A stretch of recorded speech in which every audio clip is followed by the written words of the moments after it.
What's up, my chatterboxes?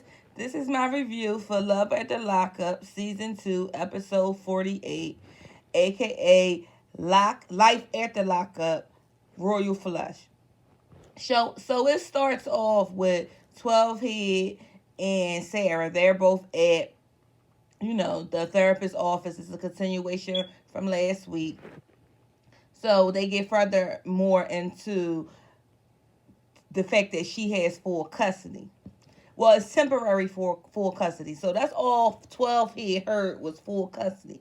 He was like, no, you don't. How that happened? She like, well, so Sarah was like, you didn't get the mail? You didn't open the mail? I didn't get the mail. How they going to do that? I didn't even get any paperwork. Well, 12 he, like I said last video, if you had been home instead of frolicking around from city to city with different women, if you had been home to open your mail, or maybe at the very least answer your mother's phone calls, you would have known that you had court papers.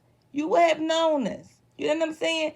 So that's your fault. I don't feel sorry for you, and that goes to what she's saying, that you're not readily available or stable enough to have those children, because you're not even home knowing what kind of mail you get. You know what I'm saying? What I'm saying? Come on. So he didn't really understand, what that meant. So the therapist had to break it down. Was like, no, it just means she has temporary custody, whereas though she has primary custody of the children right now. That doesn't stop you from being able to visit the children, from being able, to talk to the children. You just have to get the approval from her. And at this particular point, even though I don't care, Sarah can cry those crocodile tears. She can say it's because she don't want him to take the kids far away and all this old bull crap. She can say all that. I really think she did that shit because she no longer can control them. She's seen all those cash apps and all those things from them different women, and she knows what he's up to, and that shit broke her heart. So what way to get back at him? Because he don't care too much about you. The only way to do it is to make a move with those children. Now, I always say this. I do believe that Sarah is a good mom. But I don't care what nobody say. She is acting off of emotion when it comes to him and what he did to her. And she using those kids as collateral. I'm telling you. Can't nobody tell me different. Can't nobody tell me different. So, they started like talking everything out. And he's still pissed. You should see him over there in that damn chair. Looked like he was about to have. He looked like he was going through it. He had his head down. It was like he was patting his foot. He looked like he was going through it. Like, I do not question the fact that he loves his children. I do believe he loves his children. He just maybe not good for his children at this particular moment. He's a mess. He's a work in progress. He has to work on his Michael. That's what Michael has to work on. 12 has to work on himself. So until he get his shit together, I don't think he ever gonna really be the father that she wants to be. Hell with being the man that you want him to be, because that shit is over with. The father, he has to get himself together because he has a lot of unresolved issues that he has to work through. Just like the therapist said, you learn from your father, which is true. Even though indirectly you did, even though he wasn't around, you still have his traits. So you might need to work through some shit. You know what I'm saying? Well, anyway, moving on. We got dippy ass Lacey and her father. She meets up with her father and the kids. They're playing around on some kind of like dock fish. It looked like they were fishing, just having a good old time. So, the kids, they send the kids off to go play. And she started talking to her dad saying, well, guess who I met up with? He was like, who? She was like, someone that you don't like. So she told him it was John. So he said, the last time I heard about him, he was locked up. So she had told him, about him being in a, sober house and things like that. So the father ain't with it. But you know what listen, when I couldn't put my finger on who I thought the dad looked like. Do you guys remember Honey, I Shrunk the Kids? The damn dad looked like Rick Moranis. I couldn't get that shit out my head. I'm like I like the dad. The dad cool as shit, but y'all can't say he ain't look like no damn Nick Moranis. Now, Google who that is if you don't remember who the father was on Honey, I Shrunk the Kids, and then you guys leave that in my comments and say he ain't. Tell me I'm wrong. Tell me I'm wrong, because I know damn well I'm not. Anyway, so they were having a conversation. The dad be having some one-liners. I mean, he had me cracking the hell up. He was like, "Oh, you keep going down heroin road." He called John heroin. He's he's basically, the dad said, "Listen, I don't know why you keep messing back with him. You keep going back with him. He's nothing. He's trash." He called him a trash can. I was like, oh my God, what? Dad called them heroin road. He called them trash can. He called them something else. I can't remember, but I was like, he going in and fucking John. John must be a piece of shit. So she was like, well, you don't know why. So she ended up telling him that Shane cheated on her. So, and she was like, she married John. Not John, I'm sorry. She married Shane to think she could get over John, but that didn't work. Listen, the dad said, you need to get out your own fucking head. He was like, you need to stop thinking, what he said, stop thinking with your heart. No, he said, stop thinking with your mind and lead those, and lead that heart to you, raising your kids. Something to that effect. But he like, listen, your priorities need to be with those children. Because he was like, you messing with John is indirectly having him in my life since I'm in your life. And he don't want that heroin addict in his life. He just said it. This is what he said. He don't want it. And he said he'd rather whoop his ass than see him with her. I'm like, okay, Pop, I don't know if you can take him, but, I would love to see it. I would love to see it. So he said that he'll have a talk with, Shane about the situation too, because Shane wrong, Shane wrong, because she's like, well, why would he marry me knowing that he did what he did? Listen, the same reason why you married him, knowing that you was still in love with fucking John. Tomato. Neither one of y'all is the hell right. That's all Dad know is, and he already explained to you, you just better make sure you take care of those children. And she said, I do take care of my children, because she was saying to the dad that the only reason why she think Shane, she said, is the only reason why Shane married me is because I have my shit together. I have a house. I have cars. I have a career. Now, I'm not exactly sure what her career is. I know she was calling herself a model, but when I was going on like her Instagram and stuff, it looked like they do some webcam shit. So, is that really a lucrative business for you to say you have all these things? Is that where you making your money? And are those people attracted to you? Because you look horrible to me. I mean, that's just my opinion. Them lips need to go. Them eyebrows is a hot ass mess. That bleach blonde hair is a hot ass mess. That I could go on for days. So I'm not even going to rip her apart like that. But you guys know how I feel about duck lip, okay? She fucked her face up. Moving on from them. Now we got Utah and LA, a.k.a. Andrea and Lamar. So, it continues from her whooping his ass from last week, because yes, she was whooping his ass. So, when the dust settled and cleared, he figured out he was trying to explain to her, that they wasn't his condoms. Now, and when he was talking in the confessional, I could have swore he couldn't keep a straight face, like he was smirking. Seems to me like he was lying his ass off, lying through his teeth.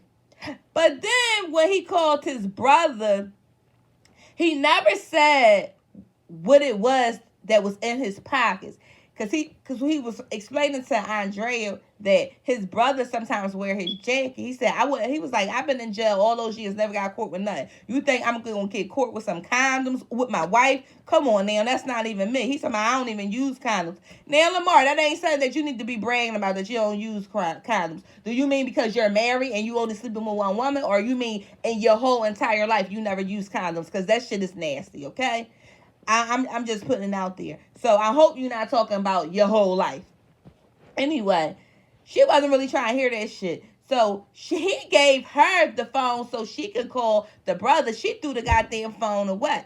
This is why I'm thinking maybe Lamar was not lying, because he didn't try to prep his brother before the phone call. Because we all know when motherfuckers lying, you pressing somebody on something and they'll call a person out of your earshot, or even in your earshot, they try to direct the conversation, and then the person realize they want they want you to go along with that person was trying to tell them, and then but you already know both of them motherfuckers lying. You know what I'm saying? Like I don't understand why people think it's not obvious, but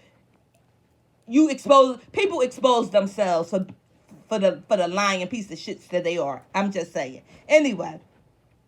So he didn't do that though. So he said, "What did you leave in my you had my jacket, right, bro?" So the brother said, "Yeah." He was like, "You left something in it." The brother said, "Yeah, he left some condoms in there." So Lamar asked him to describe the condoms. He described them. He said the gold magnums or whatever. So it was apparent that they were the brother condoms. It was apparent. You know what I mean? But she was still in her feelings, and she gonna and then before they went into the whole ordeal, she gonna say it was the most embarrassing thing. She felt the most embarrassing thing. Hold on, Andrea.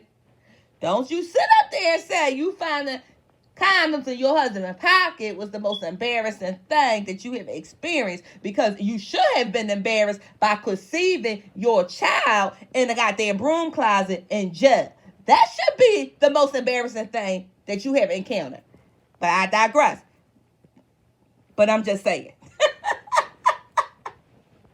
Anyway, moving on from now. So now we have Tony. Okay, he's building some kind of makeshift. I'm losing the words for what I'm trying to say. I guess gazebo. Yeah, it looked more like a gazebo. So like a little gazebo. This is what he's building. So Angela pulls up, and y'all know how I feel about these goddamn cigarettes. She pulls up and had one right in her hand, long John, right in her hand, a hand out the window with the cigarette. Like, I just can't. So anyway, he meets her at the car. She's all excited, and she don't know what the hell is going on, but she do see he's cooking up something, but she don't know quite what. So he walks her in the house, mind you, cigarette in hand. He walks her in the house, and he tells her he want her to put on this dress. So she's like, well, what you got going on? So she end up putting on the dress. They come outside. Now it's all the gazebo is all lit up. He has his little grill out there. He got some steaks going on the grill. He got it. Little white lights on top of it. Some roses down on the floor. On the ground. I'm like, okay, Tony, I give you an A for effort. It kind of looked cute for their standards. I mean, I liked it. I'm not even going to downplay it. It looked cute for them. Okay. So anyway, he was saying how he's realized that she really loved him, basically putting up with his crap. But Tony full of shit, because Tony said that he just want to get on a good track so she could trust him a little bit more, so she can give him a little bit more freedom. Because he's tired of being on a leash like that. That's what the real deal is. You can't tell me different. So she appreciate the gesture and everything like that, which we all know that she is sucker for love when it come to him any goddamn way. She really needs some intervention. So they were talking, and she basically told him, I thought she was going to say to him, don't mess with my heart like that again, Tony. Something on the lines of that. She gonna say, don't play with your freedom. Fuck his freedom. Don't play with my heart, because if he play with my heart, his ass ain't gonna have freedom, and I'm gonna kill his ass. Like, no, I'm not. But you know what I mean. Like, come on. Like, fuck his freedom. He better not play with you. That's what you need to be putting emphasis on. So she all like, I know Tony really love me, and I know it might not look like that because my friends and family think he just using me, but I know he really love me. No, Angela, he don't. He loved the comfort that you provide for him. He knows that you will let him do just about anything. He loves that. Stop mistaking this shit for love, because it ain't love. Anyway, so he was like, I was thinking about it, and I think we should hurry up and get married. And I thought, because she paused a little bit, so I thought Angela wasn't going to go for the bullshit. But then we all know this is Angela. She was like, okay, well, we're going to have to get a move on, and we're going to have to be making plans.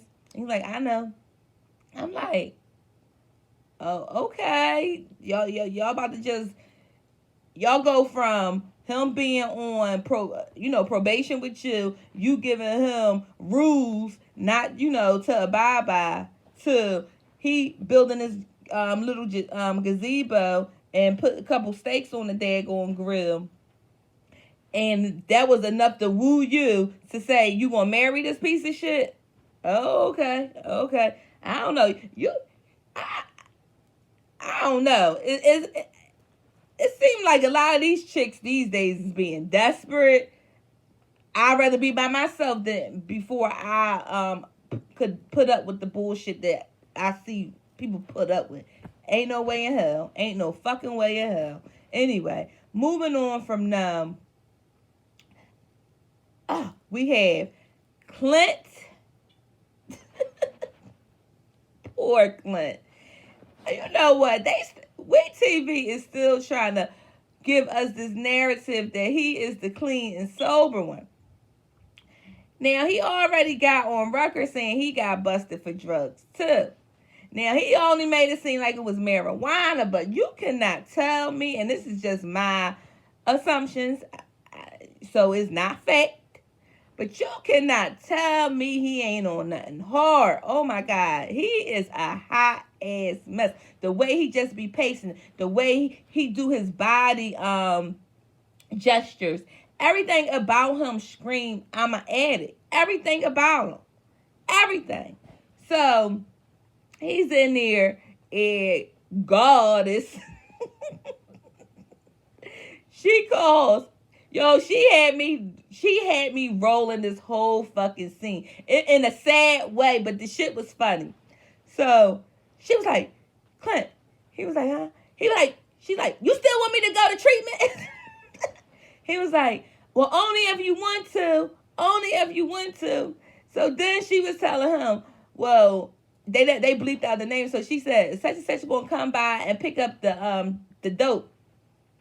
He's talking about, I didn't know you keep that in here. I always thought you kept it on you. He was like, I don't know. So he's like, I don't know. She was like, just give it a goddamn dope. I'm like, oh my God, Tracie is a fucking riot. It's a shame because she cracked, heroin's out her goddamn head. You know what I mean? But it was funny how she was saying it. And he all there shaking, pasting. He had a whole cigarette dish full of cigarettes himself. But I guess he's so nervous and don't know what's going on. God is giving him a run for his fucking money. He gonna sit up there and say, you only get one goddess in your life and she my goddess. No, that's Clint, okay? If you calling her your goddess, oh my goodness, I would hate to see how you would treat someone that's not cracked out. Like, how would you treat them? Because this is who you putting on the pedestal. Oh, I can't. But look at you. Look at you. Anyway, so Clint flushed this stuff down the toilet. So he showed the cameras is what it is. I was like, can y'all get a charge for putting this shit on national TV? Like, you kind of you kind of like presenting the case to the court people for them. That's all they got to do is play this back. But I don't know what the time frame is on this shit. You understand what I'm saying? Anyway, he calls his mom because he done flushed the shit down the toilet. Now, they really need to get somebody in here to clean that goddamn house because that toilet bowl was disgusting. That house was dirty, okay? I don't understand why they will allow, this is what I'm saying, they allow national TV cameras to come inside their house and film. We already know she on some shit. You can't tell me he not, because who in their right mind will allow somebody to come in their house looking like that? Come on. Make it make sense. Make it make sense. Anyway, so he calls his mom and say, Mom, I'm in trouble, I'm upset, I'm in trouble, basically. The shit that he called his mom and say all the time, he's a mama's boy. And they enable him because they need to get him straight, too. Y'all keep saying Tracie. Y'all need to look at your goddamn son, too. I'm just saying. So, anyway, they were talking about, he was saying that, which he had to flush drugs down the toilet. He was like, down the toilet and how, upset he is about, everything. And she was like, have you ever had peace and joy with her? He said, yeah. She said, when she stole your car. I was dying. So he like, no, before that. She was like, oh yeah, when you hadn't met her. I was like, oh my God, these parents on this show today, they was giving us some good one-liners. I was cracking the fuck up because she right. She does this show. She already done stole the car again. And she stole the goddamn dog. She probably sold the dog for some fucking drugs. When they first got married, she left his ass in the goddamn hotel and stole the car. And he had to pay out of it because he never recovered the car. I'm like, oh my God, how much is she going to be able to do to you before you said, fuck it? Evidently, she don't care or respect you. She was on that phone cursing you the fuck out. I don't even think she like you at this particular point. The drugs has taken over. She's not in her right fucking mind. You understand what I'm saying? Okay, so now we have Brittany and Giovanni. She's reading a book to him. So Giovanni says to Brittany that he thinks that Daddy is mad at the doggy. I forgot what the doggy name was. Doodle. That's a cute little name for the dog. So she's like, no, he's not mad at Doodle. So her phone rings. So it's Marcelino's cousin, the one who he said that he was going to play poker with a couple hours prior to the scene. So she hangs up the phone from him. So now she keeps calling Marcelino, and he's not answering the phone. And she said one thing about Marcelino, he's very dependable. He's always where he say he is. And this is very out of character for him. So her wheels are turning now because she's probably wondering, like, well, what the hell is going on with him? So we don't know yet. They haven't gotten there yet. So the suspense is building for us to realize who that woman was in last episode. So moving on from them, they kind of closing out Cheryl and Josh's storyline. So it starts off with Cheryl. She's back home in Michigan with her family.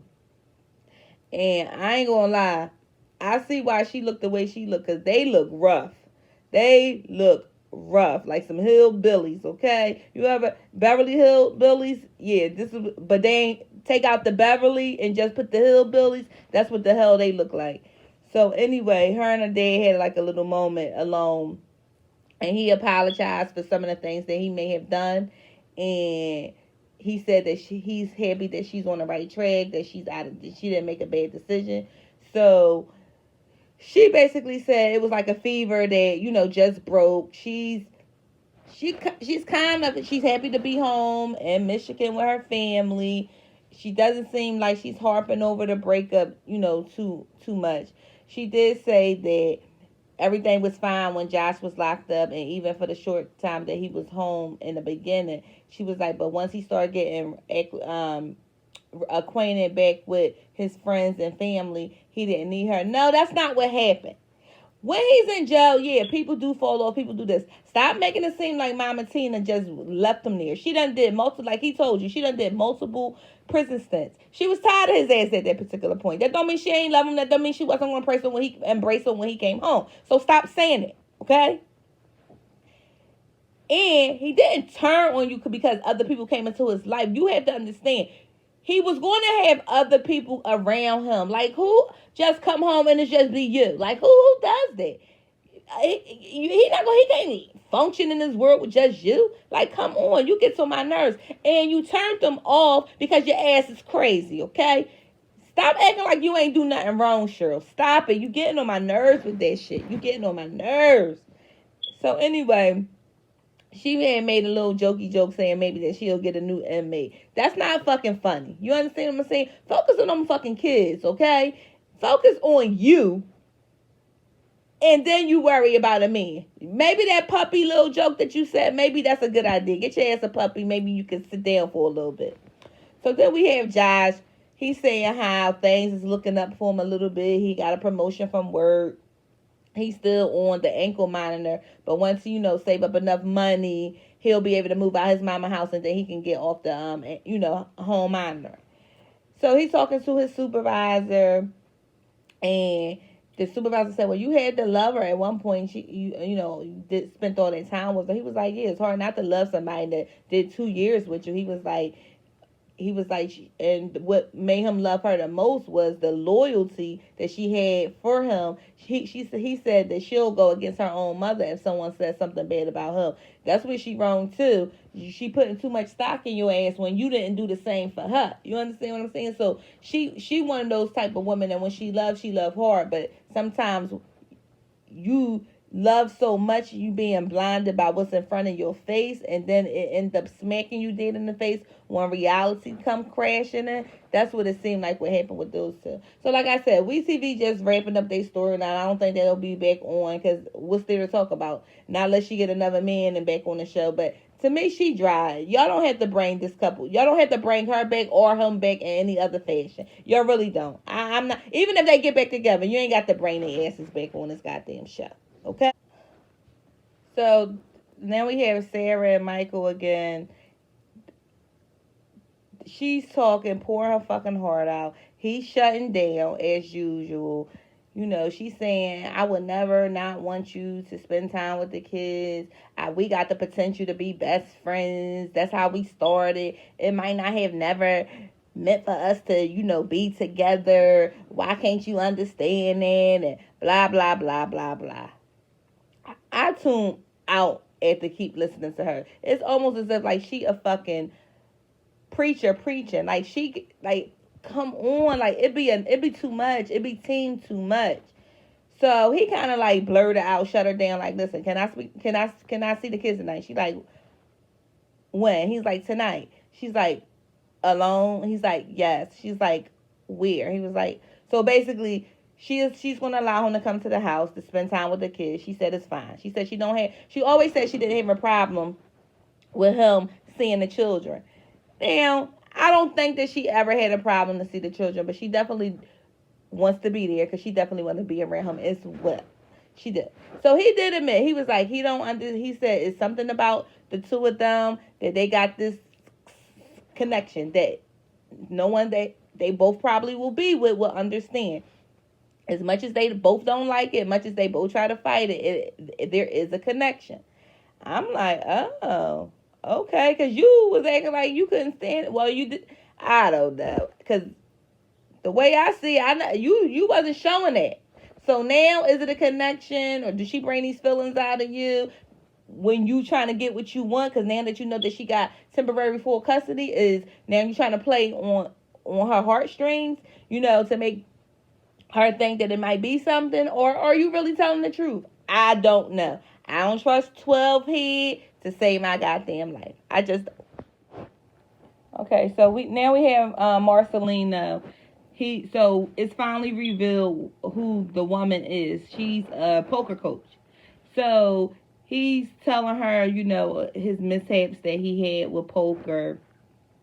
So as they're playing poker, so she was setting him straight. She said, it's not good for poker players to lie about losing and lie.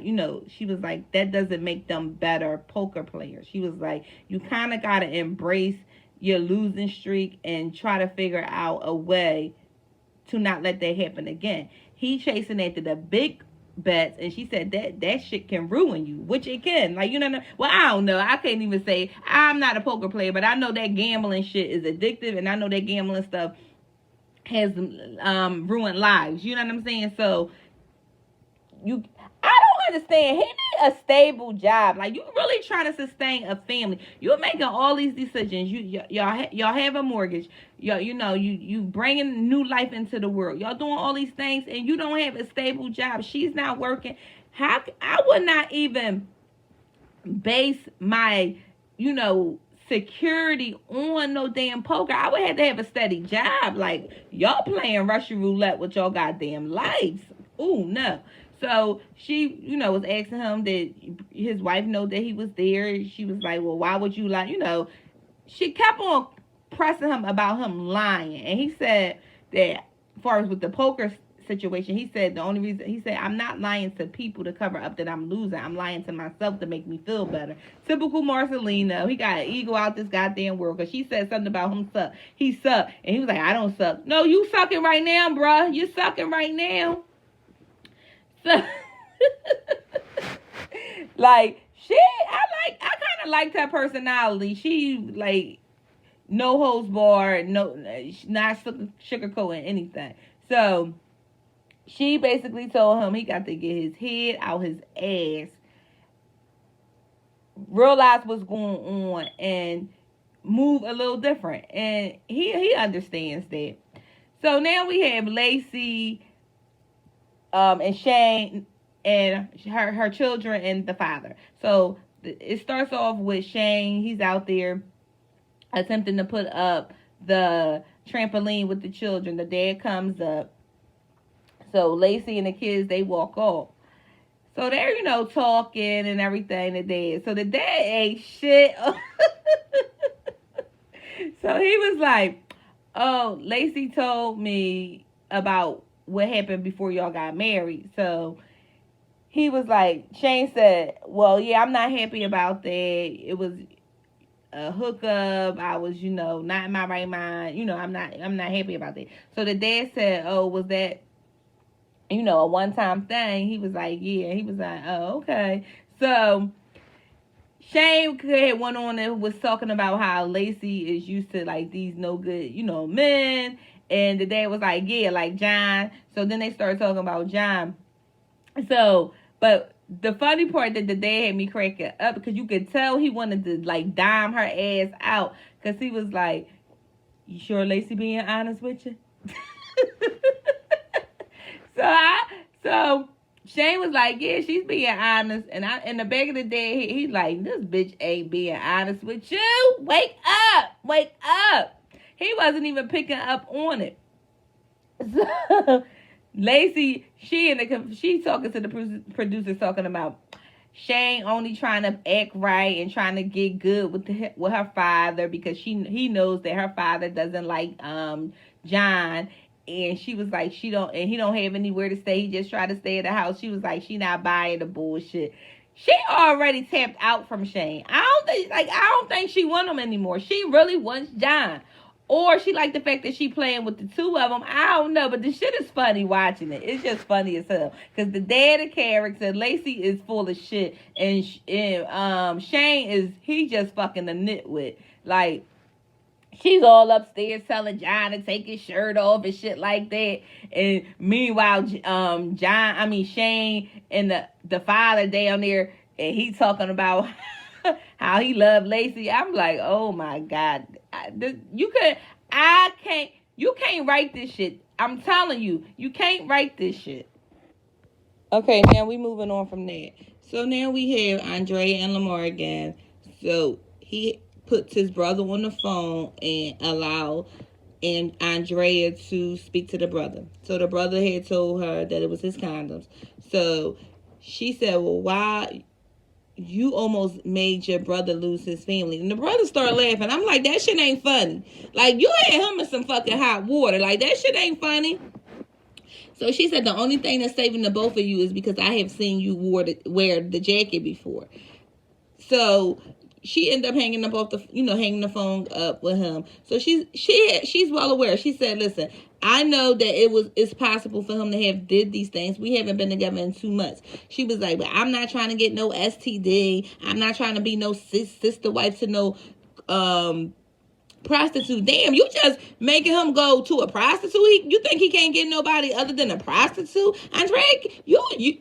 Andrea, take several seats back. Like, who the fuck you think you is? You, to me, certain things that you say about him and from where he's been and where he come from, it's almost seemed like you talk down to him or think negatively about him. Like, you're better than him. That's the vibe that I get from you. And my thing is, honey, you not no better than him. You the one looking for somebody in jail. He ain't come looking to fuck for you. You understand what I'm saying? Like, if you was that much better, you would have you wouldn't even be in this situation. You wouldn't even be on the show if you were so much better. So pump your fucking brakes and shut the fuck up, okay?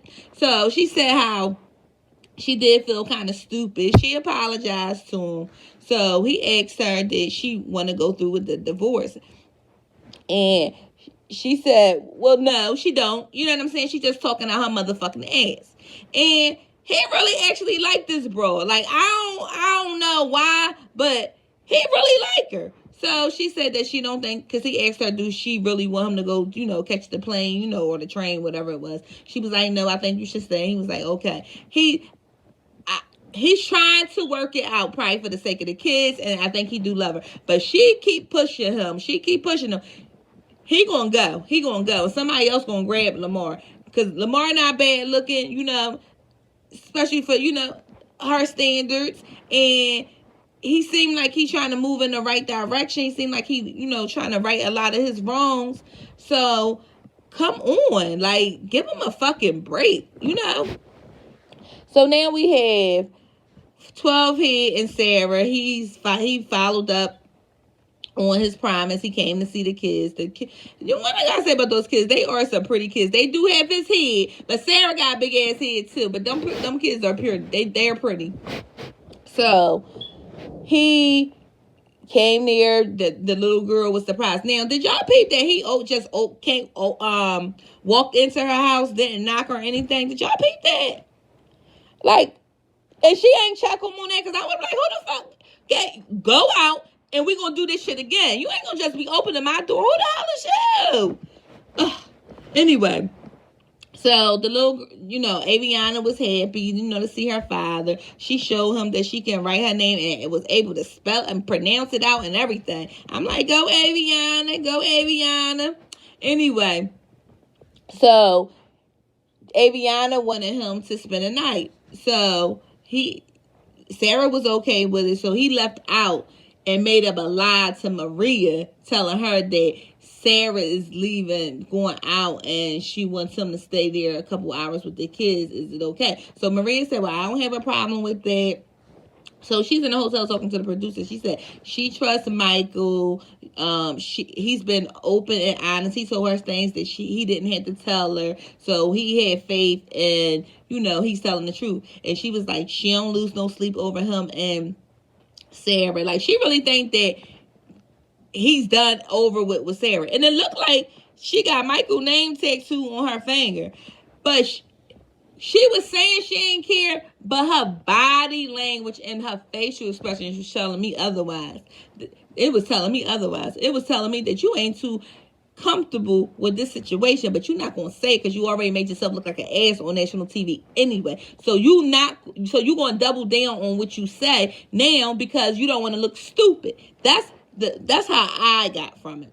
So anyway, he's still being a piece of shit. So he's back. So he goes back into the house or whatever. He put Aviana down, to bed. And Did you guys see how the little baby was having fun on his she was on his shoulders and she was just pulling his hair? Oh, I thought that was a cute little moment between him and the girls. Anyway, so she comes out. You could tell Sarah, like, she going right back into family mode. You could tell she was loving it. So he comes back out. She was like, "Oh, is she good?" He was like, "Yeah." So she was like, "I'm about to make a drink. Do you want one?" So he was like, "Yeah." So they looking at each other weird. So in her confessional, she was like, "I don't care who he messing with." He was like, "I know." She said, "I know Maria's in the hotel." She was like, "But I don't care." And so I know they might be fucking. She was like, "But I don't care. He's still my man." Oh, okay. You want that piece of shit?